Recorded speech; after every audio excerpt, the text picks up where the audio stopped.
अपनी मृत्युशैया पर कौरव नेता दुर्योधन को एक आत्मज्ञान हुआ, जिसमें उसे कुरुक्षेत्र युद्ध के दौरान अपनी गंभीर रणनीतिक भूलों का एहसास हुआ। भीम के साथ अपनी घातक मुठभेड़ के बाद गंभीर रूप से घायल होकर वह युद्ध के मैदान में लेट गया। उसके दाहिने हाथ में 3 उठी हुई उंगलियां दिखाई दे रही थीं। संचार का एक हताश प्रयास उसके कमजोर शरीर के कारण बाधित हो रहा था। आइए जानते हैं युद्ध के बाद दुर्योधन के 3 पछतावे क्या थे। आप देख रहे हैं प्रेरक मन। अगर आपने अभी तक हमारे चैनल को सब्सक्राइब नहीं किया है तो अभी सब्सक्राइब करें और बेल आइकन दबाना न भूलें। कृष्ण ने दुर्योधन के अनकहे पश्चाताप को समझकर उन्हें प्रकट किया।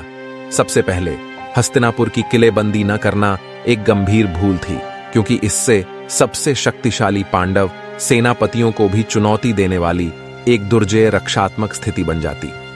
दूसरे, कृष्ण के समान प्रतिभाशाली रणनीतिकार विदुर को युद्ध में शामिल होने के लिए मनाने में असफल होना एक मौका गंवाना था, जो संघर्ष का रुख बदल सकता था।